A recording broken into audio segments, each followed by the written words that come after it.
Bismillahirrahmanirrahim. Assalamualaikum warahmatullahi wabarakatuh.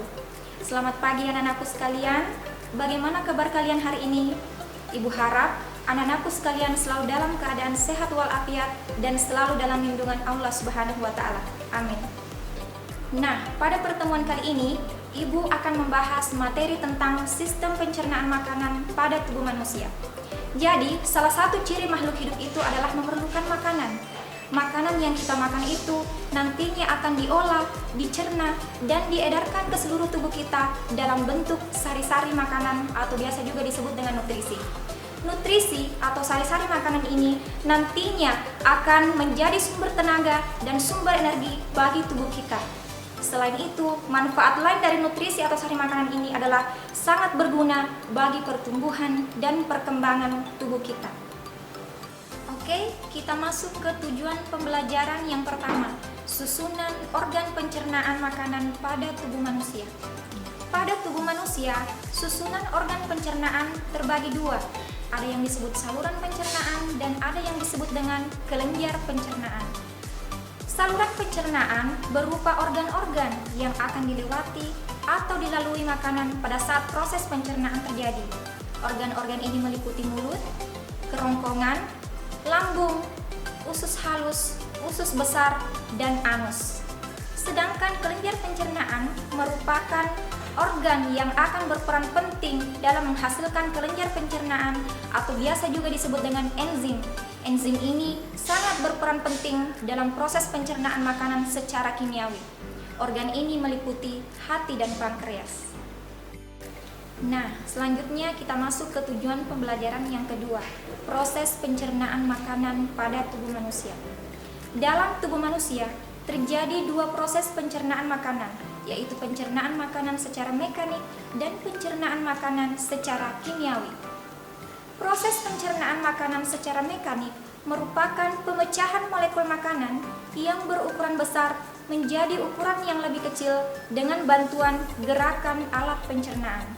Sedangkan pencernaan makanan secara kimiawi merupakan proses penguraian makanan dari bentuk kompleks ke bentuk yang lebih sederhana dengan bantuan kelenjar pencernaan atau biasa juga disebut dengan enzim pencernaan.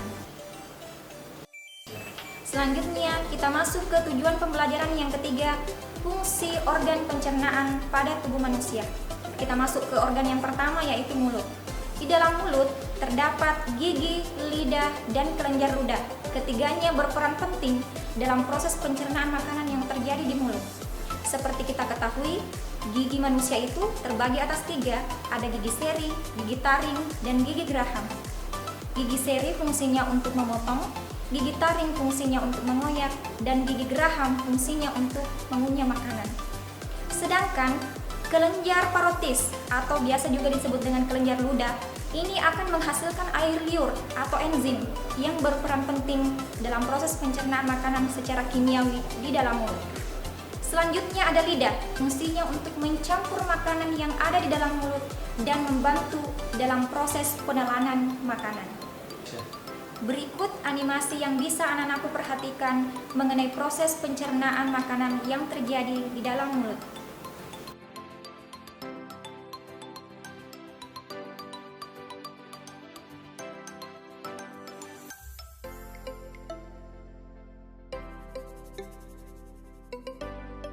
Organ selanjutnya adalah kerongkongan. Dalam tubuh manusia, kerongkongan memiliki panjang sekitar 20 cm dengan diameter kurang lebih 2 cm. Dalam kerongkongan tidak terjadi pencernaan makanan secara mekanik maupun kimiawi. Akan tetapi, kerongkongan berperan dalam mendorong makanan untuk masuk ke lambung melalui gerakan relaksasi dan kontraksi ototnya. Organ yang ketiga yaitu lambung. Lambung terdiri atas beberapa bagian, terdiri atas bagian fundus, badan lambung, pilorus, sfinkter esofageal, dan sfinkter pilorus. Fungsi utama lambung yang pertama itu adalah menjaga makanan agar tetap berada di dalam lambung. Hal ini merupakan fungsi dari sfinkter esofageal dan sfinkter pilorus. Sfinkter esofageal dan sfinkter pilorus ini merupakan otot yang berbentuk cincin yang berfungsi sebagai katup. Sfinkter esofageal berfungsi mencegah makanan yang berada di dalam lambung untuk kembali lagi ke kerongkongan. Sedangkan sfinkter pylorus menjaga makanan tetap di lambung supaya tidak keluar ke usus. Fungsi lambung yang kedua yaitu tempat terjadinya pencernaan makanan secara mekanik dan kimiawi. Pencernaan secara mekanik dimungkinkan karena adanya gerakan lambung dalam proses pencernaan makanan, yaitu adanya gerakan kembang kempis lambung atau biasa juga disebut dengan gerakan peristaltik lambung. Sedangkan pencernaan secara kimiawi dimungkinkan terjadi karena adanya getah atau asam lambung yang dihasilkan oleh dinding lambung. Berikut animasi mengenai proses pencernaan makanan yang terjadi di lambung.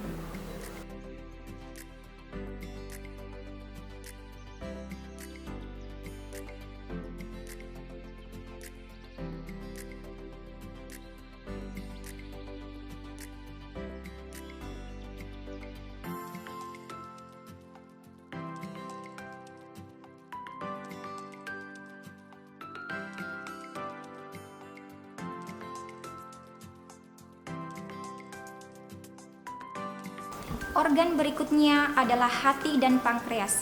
Hati dan pankreas berperan dalam proses pencernaan secara kimiawi. Hati akan menghasilkan cairan empedu, sedangkan pankreas akan menghasilkan getah pankreas, di mana cairan empedu dan getah pankreas ini akan dibawa ke duodenum yang merupakan bagian dari usus halus, sehingga terjadi pencernaan secara kimiawi di duodenum atau usus halus. Berikut animasi tentang organ pencernaan makanan yaitu hati dan pankreas yang menghasilkan cairan empedu dan getah pankreas.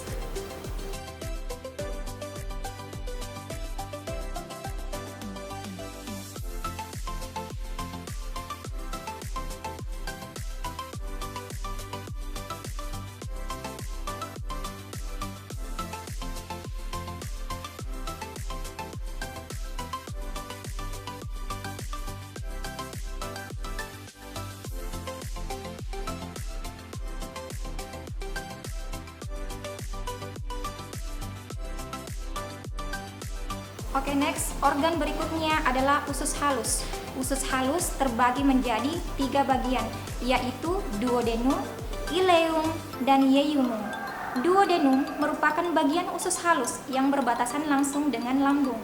Yeyunum merupakan bagian usus halus yang berada di antara ileum dan duodenum. Sedangkan ileum merupakan bagian usus halus yang berbatasan langsung dengan usus besar. Duodenum dan yeyunum merupakan tempat terjadinya pencernaan makanan secara kimiawi dengan bantuan enzim. Sedangkan ileum merupakan tempat penyerapan sari-sari makanan yang nantinya akan diedarkan ke seluruh tubuh. Berikut animasi mengenai sistem pencernaan yang terjadi di usus halus.